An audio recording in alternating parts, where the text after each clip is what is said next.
How to speak Hebrew like an Israeli. How to speak Hebrew with an Israeli accent, and why would you even want to do that? So, hi, my name is Noah, I'm a Hebrew teacher, and if I were to start this video with a bit of a more my Hebrew accent, it will be something like this. Hello, I'm very happy that you've reached my YouTube channel and you're joining me.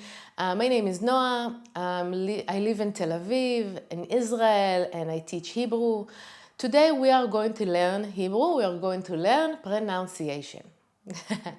Okay, so I'm not a native English speaker and I don't have an accent of a native English speaker. And that's not even what I try to do. I don't think it's important. Can you get there? Yes. Actors do it and it takes a lot of work.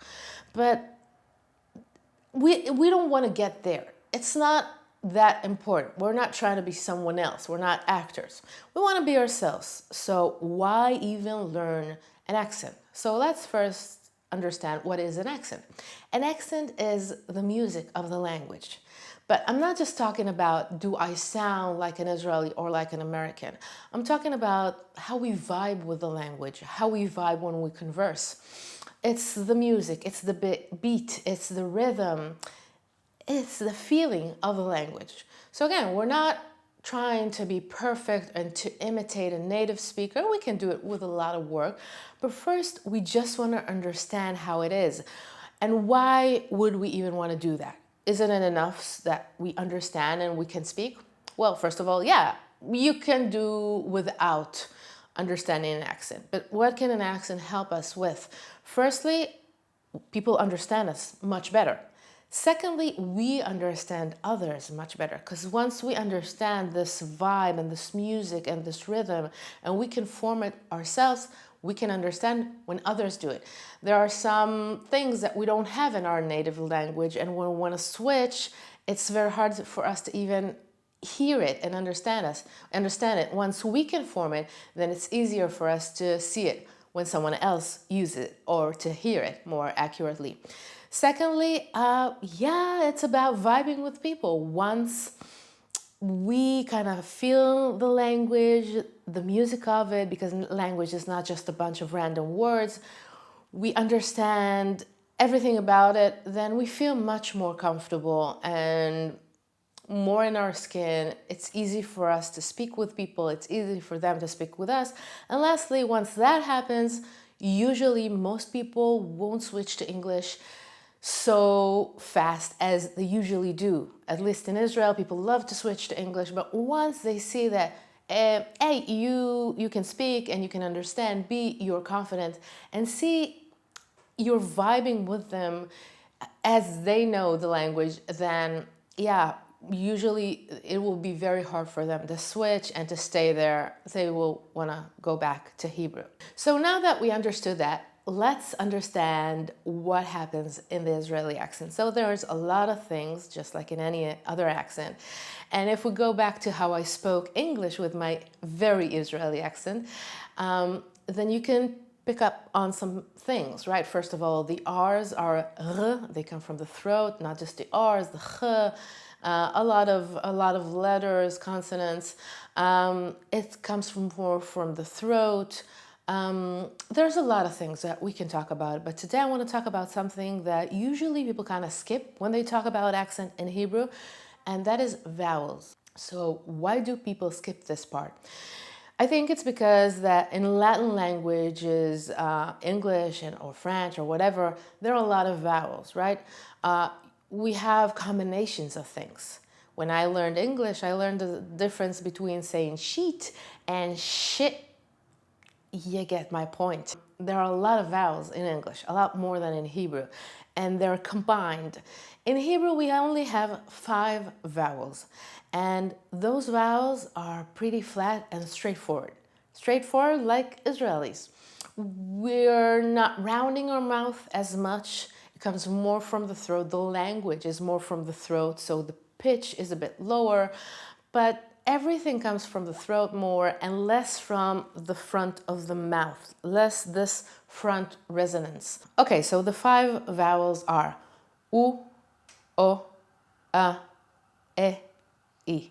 If we're using A A or Aleph, then we have a bit of a more glottal stop because we don't have like amazing or armchair. It will be amazing, amazing, right? We don't have a, we have e or I or a, but we don't have the combinations in between.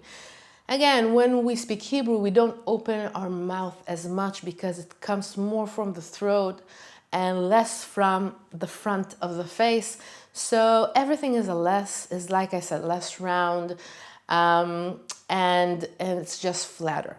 Okay, so let's practice. This exercise is something that I've created when I went to teach in Middlebury College in Vermont. They asked me to come, and they also asked me to teach pronunciation, how to use Hebrew like in Israeli, and it was a lot of fun. This exercise is a lot of fun. I had a lot of teachers come to see my classes and see how it works, and they loved it and they started using it.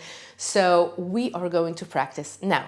But before we start with the practice, if you like this video, then I would love for you to click the like button, help me grow this YouTube channel and get to more people that want to learn Hebrew. And also you can subscribe to this channel and get the newest Hebrew lesson, if it's an accent, words, phrases, things that work on a mindset. I really teach everything. So click subscribe, like this video, even share it, and let's go and practice. Okay, so I want to practice and I want to use the Beatles songs Yesterday. Yesterday, all my troubles seem so far away. And I want to do it with two options that you can use.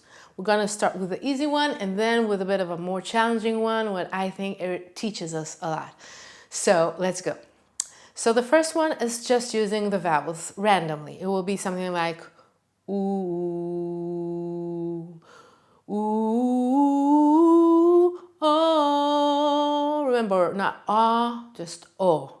Oh, oh, ah, ah, ah, eh, eh, eh, eh, e, ooh, oh, oh, oh, oh, oh, oh, oh, eh, eh, eh, eh, eh, eh, ah, E. It really doesn't matter the order, just use whatever you remember.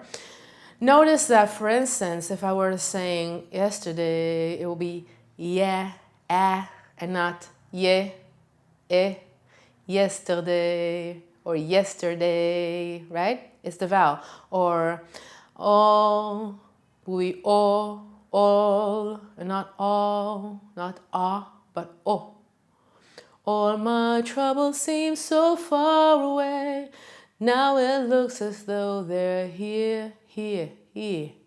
He, we have here to stay, Again, the ea, stay. Okay, so that is one way. The other way is a bit more challenging, but I think very fun. You have the letters here, or the vowels. It's yesterday, like the words in English, but as we would use the vowels in Hebrew. Okay, instead of yesterday, it will be Okay, so you can just, I also have to read it because I don't remember, but you can follow with the sheet here. So, o, a, o, e, I, o, a, e. O, I, U, E, O, E, I, U, E, O, A, E, I, I did it a bit on the lower pitch. Let's go a bit higher for those who sing higher. And O,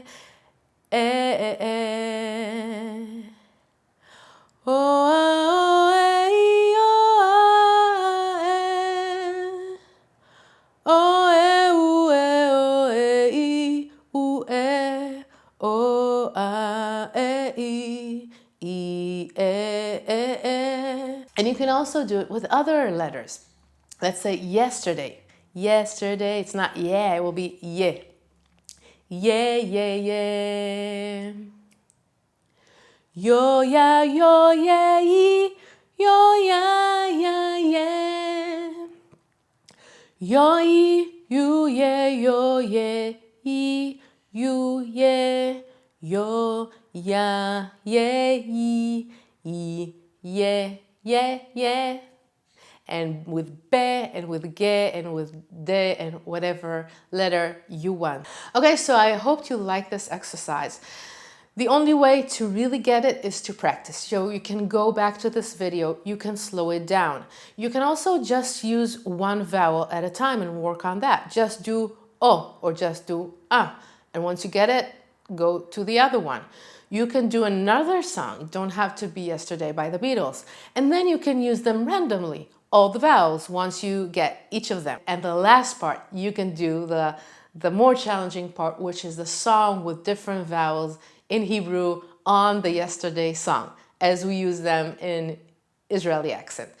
So practice, it will help you, I guarantee. And until next time, bye-bye.